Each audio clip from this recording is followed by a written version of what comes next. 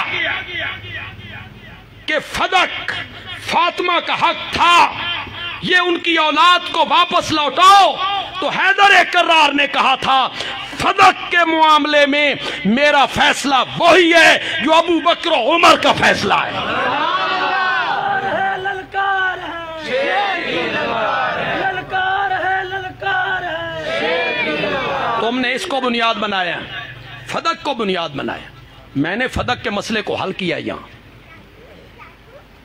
تمہارا دل مانتا ہے یارو، تمہارا دل مانتا ہے کہ خاتون جنت ہو، میرے نبی کی بیٹی ہو، جس کے چہرے کو آسمان کے فرشتوں نے بھی کبھی نہ دیکھا ہو، وہ چند کھجوروں کے لیے عدالتوں میں کھڑی، اور شوہر کہاں ہے؟ شوہر کہتا ہے میں گھر بیٹھا ہوں، تو جا۔ تم اپنی بیویوں کو عدالتوں میں بھیج دیتے ہو، اس طرح بھیجتے ہو؟ کچھ خوف خدا کرو یار، کیوں قصے بناتے ہو؟ کیوں کہانیاں بناتے ہو؟ کیوں یہ ساری کہانیاں آپ نے بنائی؟ حضرت ابو بکر اور حضرت، دیکھیں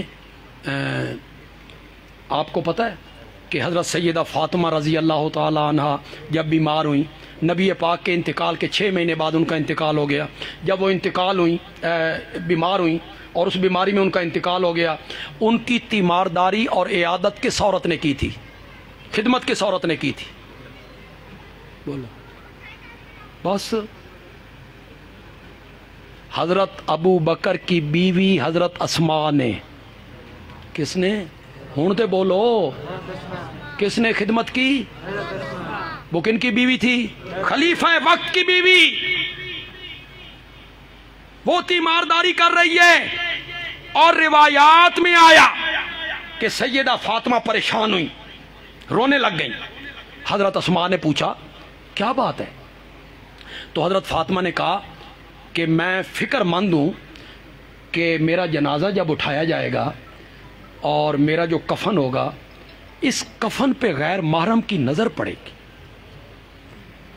تو میں نہیں چاہتی کہ میرے جسم کے ساتھ لگا ہوا جو کپڑا ہے اس پر بھی غیر محرم کی نظر پڑے۔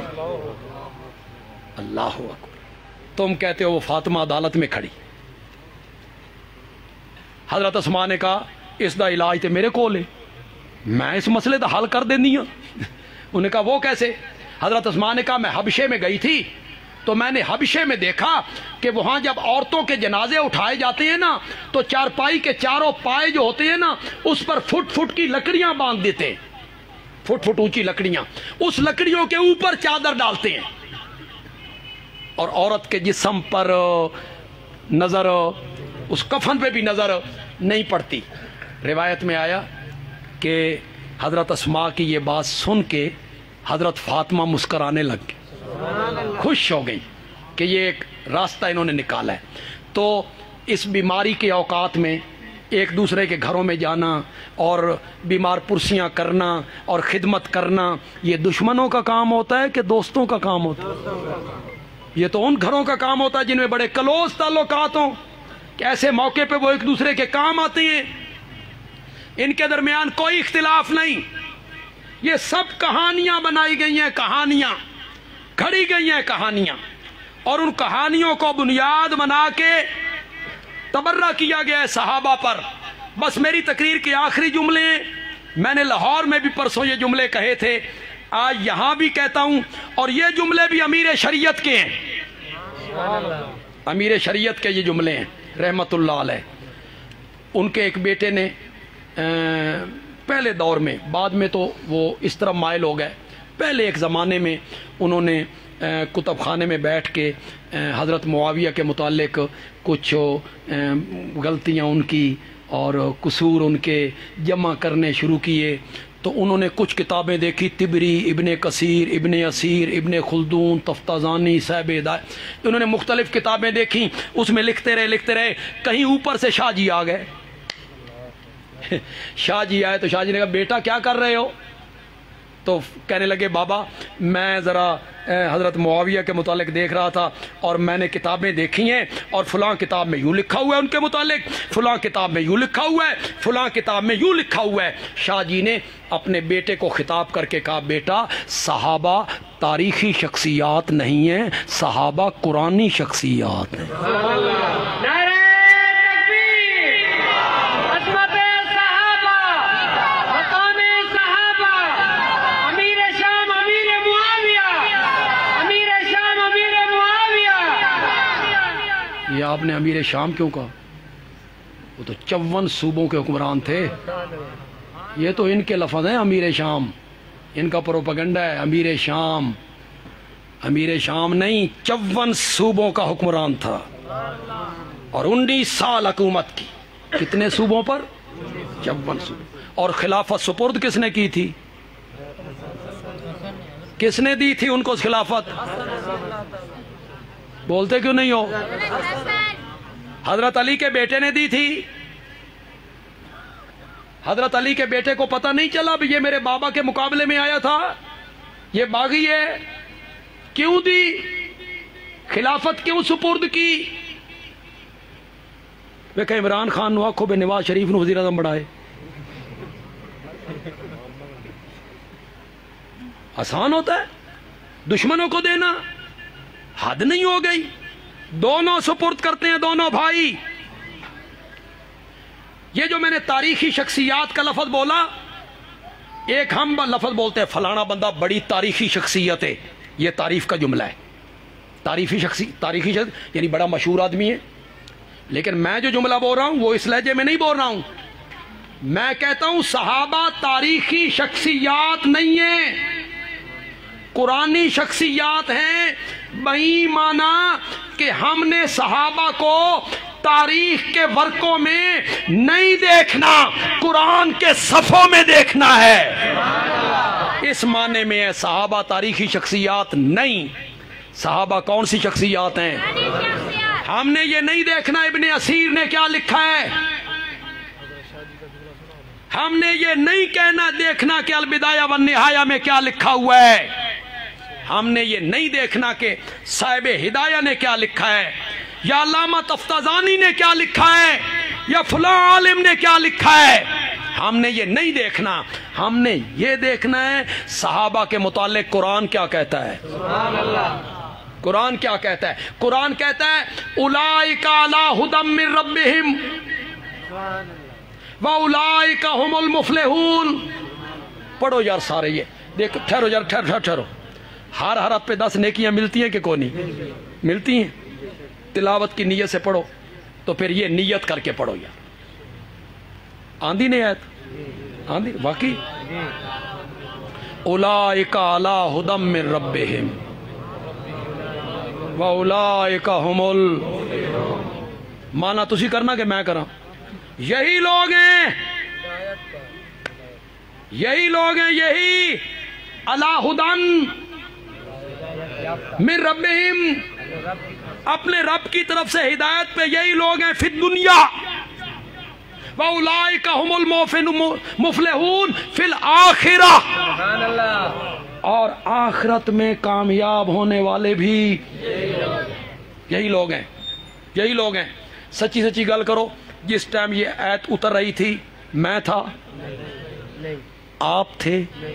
امام بخاری، امام مسلم، ترمذی، ابن ماجہ، نسائی، ابو داؤد، ابن حجر، ابن کثیر، طبری، بولتے جاؤ، شیخ عبد القادر جیلانی، بہاءالحق ملتانی، معین الدین چشتی، علی حجویری، تھے مفسرین، محدثین، فقہاء، علماء، شہداء، اتقیاء، اصفیاء، شب زندہ دار، تہجد گزار، اولیاء اللہ، بزرگان دین، علماء دیوبند، علماء بریلی، علماء اہل حدیث، یہ اس وقت تھے؟ نہیں تھے؟ تو پھر مجھے بھی بتاؤ یہ اللہ کن کو کہہ رہا ہے؟ یہی لوگ ہیں۔ کون تھے اس وقت؟ زور سے بولو، زور سے بولو، کون تھے اس وقت؟ یہی لوگ ہیں۔ یہ صحابہ کے تھے ہی صحابہ؟ ہم تو تھے ہی نہیں۔ اولئک علی ھدی من ربہم واولئک ھم المفلحون۔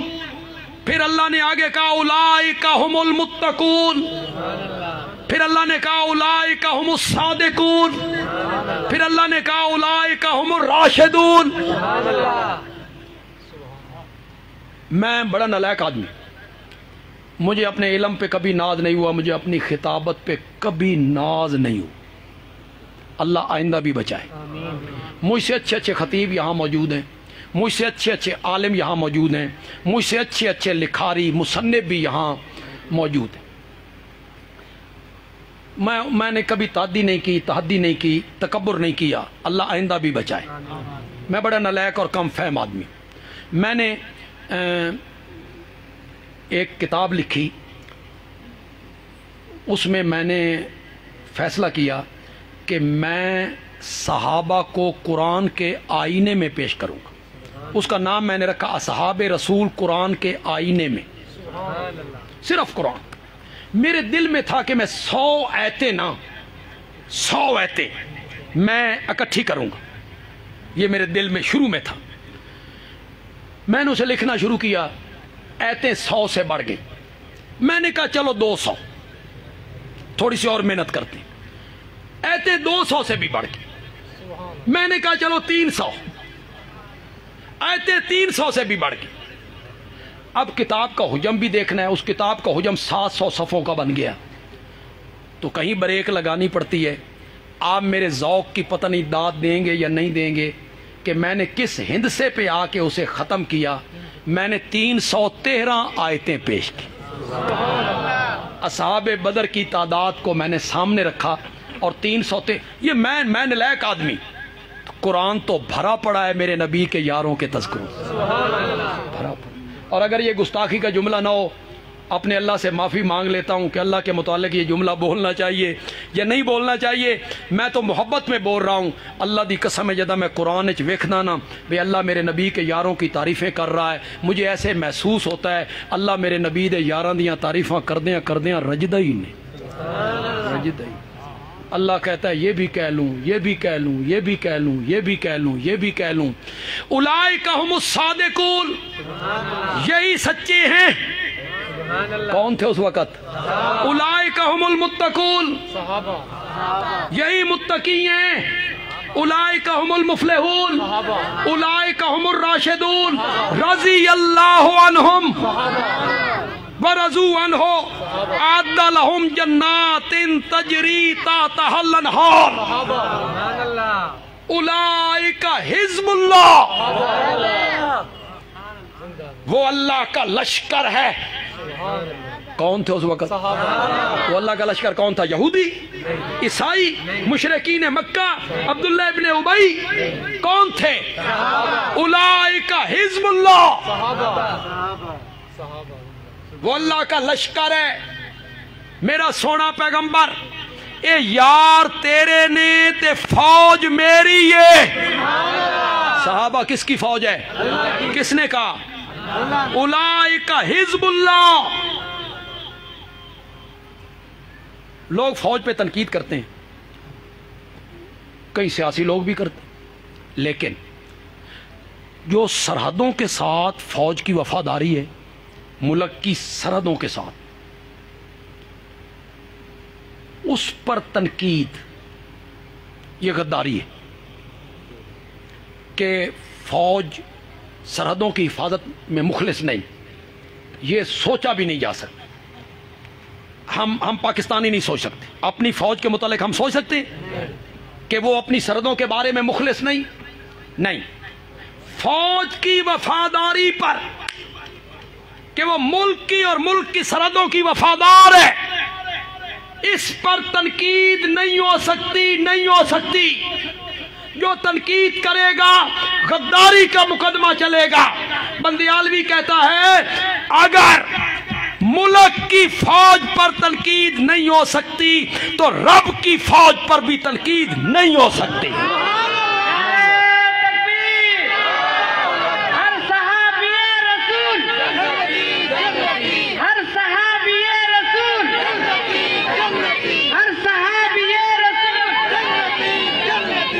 صحابہ مجھ پہ تنقید ہو سکتی، میرے استاد پہ بھی ہو سکتی، میرے مرشد پہ بھی ہو سکتی، میری جماعت کے امیر پہ بھی ہو سکتی، میری جماعت کے مبلغین پہ بھی ہو سکتی، ان علماء پہ بھی ہو سکتی، ولی پہ بھی ہو سکتی ہے، امام پہ بھی، مفسر، محدث، مفسر، فقیہ، مفتی، کوئی تنقید سے بالا تر نہیں ہے، سب پر ہو سکتی ہے۔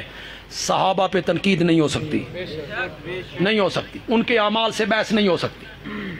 فلاں صحابی نے یہ، آپ میرے متعلق کہہ سکتے ہیں اس نے یہ کیا، اپنے امام کے متعلق آپ کہہ سکتے ہیں اس نے یہ کیا، صحابی کے متعلق آپ اس کی عمل سے بحث نہیں کر سکتے، نہیں کر سکتے۔ میرے پاس وقت نہیں کہ میں اس کی وضاحت کروں اور مختصر بیان کروں تو پتہ نہیں آپ کے سروں کے اوپر سے نہ گزر جائے۔ بندیالوی کہتا ہے صحابیت کا درجہ اعمال کی وجہ سے نہیں ملتا۔ کیوں بھائی؟ صحابی بندہ بنتا ہے زیادہ نمازیں پڑھنے سے، ذکر کرنے سے، تسبیح رولنے سے، تہجد پڑھنے سے۔ صحابیت کا درجہ اعمال کی وجہ سے نہیں ملتا، نہیں ملتا۔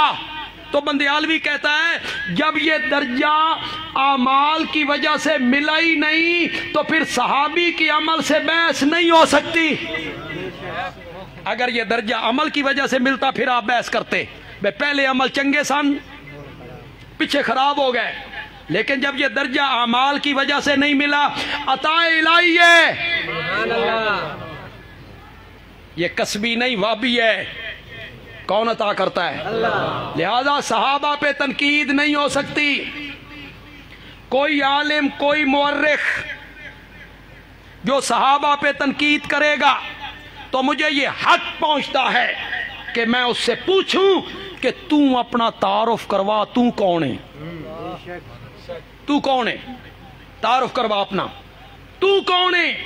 جن پہ تو تنقید کر رہا ہے نا ان کے متعلق قرآن کہتا ہے اعد لہم جنات، ان کے متعلق قرآن کہتا ہے رضی اللہ عنہم، رضی اللہ عنہم ورضوا۔ بس آخری ایک بات کا میں چاہتا ہوں میں آپ کے ذہنوں سے اشکال ختم کر دوں۔ وہ حضرات جب بولتے ہیں تو وہ کہتے ہیں کہ ان لوگوں نے کلمہ تو پڑھا تھا، یہ جو تم صحابہ کرتے ہو، ابو بکر، عمر، عثمان، انہوں نے کلمہ تو پڑھا تھا، لیکن وہ جو قرآن میں منافقوں والی آیتیں ہیں کلمہ تو وہ بھی پڑھتے تھے۔ وہ یہ کہتے ہیں کلمہ تو وہ بھی پڑھتے تھے، نمازیں بھی پیچھے پڑھتے تھے، جہاد پہ بھی جاتے تھے۔ یہ وہ مغالطہ دیتے کہ وہ بھی تو کلمہ گو تھے۔ بس میں اس کا جواب دینا چاہتا ہوں۔ سورۃ توبہ میں اللہ نے منافقوں کی خصلتوں کا ذکر کیا۔ سورۃ توبہ، والمنافقون والمنافقات بعضهم من بعض، منافق مرد، منافق عورتیں ایک دوسرے کے ہمدرد ہیں، ایک دوسرے کے خیر خواہ ہیں، ایک دوسرے کے ریس کرنے والے ہیں، اور دین کے خلاف جد و جہد میں سب برابر ہے۔ پھر اللہ نے آگے ان کی خصلتیں بیان کی، ذرا غور سے سننا۔ یہ کہتے ہیں نا منافقوں والی آیتیں پڑھتے ہیں اور ابو بکر عمر پہ فٹ کرنے لگ جاتے ہیں، اس کا میں جواب دینے لگا ہوں۔ اللہ کہتے ہیں وہ منافق کی خصلت کیا ہے؟ منافق کی پہلی خصلت یہ ہے وہ برائی کا حکم دیتے ہیں، نیکی کا نہ برائی کا حکم دیتے ہیں۔ دوسری خصلت ان کی یہ ہے نیکی سے روکتے ہیں، یہ دوسری خصلت ہے۔ تیسری خصلت ان کی یہ ہے یکمزون ایدیہم، اپنے ہاتھوں کو روکتے ہیں، کنجوس ہیں، کنجوس ہیں، بخیل ہیں، مال خرچ نہیں کرتے۔ یہ منافقوں کی خصلتیں ذکر ہوئی، قرآن نے ذکر کی کہ وہ ہاتھ کھینچ کے رکھتے ہیں، کنجوس ہیں، بخیل ہیں۔ اے لوگو، رب کہتا ہے منافق میری راہ میں خرچ نہیں کرتے، اور ابو بکر گھر کا مال سمیٹ کے محمد کے قدموں میں لے کے آ جاتا ہے۔ تم کیسے کہتے ہو کہ یہ ایتے منافقوں والی ان پر فٹ ہو رہی ہیں؟ وہ سارے گھر کا مال دے دیتا ہے، حضرت عمر آدھے گھر کا مال دے دیتا ہے، اور جب حضرت ابوبکر سے پوچھتے ہیں گھر والوں کے کیا رکھا؟ اللہ اور اللہ کے رسول کی محبت رکھ کے آئے۔ غزوہ تبوک میں نبی پاک چندے کی اپیل کرتے ہیں، حضرت عثمان اٹھ کے کہتے ہیں 100 اونٹ وما سامان۔ ذرا سوچو 100 اونٹ، جی معمولی ہے؟ 100 اونٹ معمولی ہوتا ہے؟ 100 اونٹ بما ساز و سامان میں دوں گا۔ اپیل جاری رہے، حضرت عثمان سامنے آ گئے، 100 اونٹ اور، اپیل جاری ہے، حضرت عثمان ادھر آ گئے، 100 اونٹ اور۔ بعض روایت میں آیا 8 مرتبہ میرے نبی نے اپیل کی، 8 مرتبہ عثمان اٹھے، پھر 1000 اشرفیاں سونے کی ہوتی ہیں، 1000 اشرفی وہ میرے نبی کی جھولی میں لا کے ڈالی، میرے نبی ان کو بجاتے ہیں، وہ آپس میں بجتی ہیں، آواز پیدا ہوتی ہے، میرا نبی کہتا ہے ما ذرہ عثمان ما عمل بعد اليوم، ما ذرہ عثمان ما عمل بعد اليوم، آج کے بعد عثمان جو کچھ بھی کرتا رہے اسے کوئی عمل نقصان نہیں پہنچا سکتا۔ میں کہتا ہوں ملتان کے سٹیج، ممتاز آباد کے سٹیج پہ کہتا ہوں، میرے آقا نے اپنی پوری زندگی میں یہ جملہ حضرت عثمان کے متعلق سوا کسی دوسرے صحابی کے متعلق نہیں کہا ہے۔ یہ جملہ کہا ہے تو صرف حضرت عثمان کے لیے کہا ہے، ما ذرہ عثمان ما عمل بعد اليوم، آج کے بعد عثمان جو کچھ بھی کرتا رہے اسے کوئی عمل نقصان۔ ظالموں منافقوں کی تو خصلتیں قرآن نے بیان کی ہیں کہ وہ کنجوس ہیں، اور یہاں جب ہم صحابہ کو دیکھتے ہیں تو وہ اپنے گھر کا پورا مال میرے نبی کے قدموں میں نچھاور کر دیتی ہیں۔ یا ایھا النبیو، یہ میرا استدلال علماء کرام، یہ میرا استدلال ذرا سننا ہے آپ نے، ضائع نہیں کرنا۔ یا ایھا النبیو جاہد الکفار والمنافقین، میرے نبی کافروں سے بھی جہاد کر،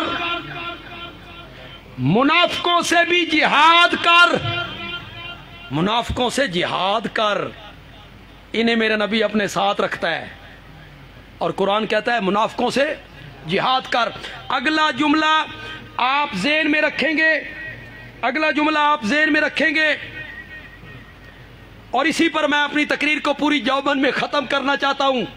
اللہ کہتے ہیں کافروں سے بھی جہاد کر، منافقوں سے بھی جہاد کر، وَمَأْوَاهُمْ جَهَنَّمْ، مَأْوَاهُمْ جَهَنَّمْ، کافروں کا ٹھکانہ بھی جہنم، منافقوں کا ٹھکانہ بھی جہنم۔ بندیالوی کہتا ہے کافروں اور منافقوں کا ٹھکانہ رب نے جہنم بتایا ہے، ابو بکر و عمر تو اس وقت بھی جنت میں ہیں۔ ما بین بیتی و ممبری روضۃ من ریاض الجنہ، اور منافقوں کا ٹھکانہ کیا ہے؟ جہنم ہے۔ جتنے ہمارے احباب آج کے پروگرام میں تشریف لائے، مظفر گڑھ سے لوگ آئے ہوں گے، جتوئی سے آئے ہوں گے، شجاع آباد سے آئے ہیں، کروڑ پکا سے آئے ہیں، ہمارے جماعتی احباب دور دراز کے علاقے سے یہاں تشریف لائے جی، اس پروگرام کو کامیاب بنایا، اور اللہ نے ہمارے یہ عزیز ہیں حسین علی صاحب، عبید الرحمان بچے ہیں ہمارے، صوفی رفیق احمد صاحب کے یہ بیٹے ہیں، اور صوفی رفیق احمد صاحب نے بڑی خوبصورت زندگی گزاری، اللہ ان کی مغفرت فرمائے، اللہ ان کے درجات بلند فرمائے۔ ان بچوں نے اور ان کے ساتھ جو ساتھی تھے، بزرگ تھے، ان کے رشتہ دار بھی، دوست بھی، احباب بھی، انہوں نے یہ ساری محنت کی اور اتنا خوبصورت پنڈال سجایا، اور اتنی تعداد میں، بڑی تعداد میں آپ تشریف لائے، تو اللہ تعالیٰ ان کے لیے دعا کرو، اللہ ان کی عمر میں، عمل میں، گھر بار میں، آل اولاد میں، رزق حلال میں اللہ مزید برکتیں عطا فرمائے۔ کیسر صدیقی اور برادران، ان کی والدہ بیمار ہیں، انہوں نے صحت کے لیے اپیل کی ہے۔ صوفی رفیق احمد صاحب کے بڑے بھائی ماسٹر عبدالرشید صدیقی اور عبدالحمید صدیقی، جن کا پچھلے دنوں انتقال ہو گیا ہے، ان کے لیے بھی دعا کریں گے، اللہ ان کے درجات بلند فرمائے۔ یہ مقبول احمد سجاد کے لیے اولاد کی دعا کرنی ہے، پریشان حال لوگوں کے لیے بھی اپیل کی گئی ہے۔ الحمدللہ رب العالمین، والصلاة والسلام علی سید الانبیاء والمرسلین وعلی آلہ واصحابہ۔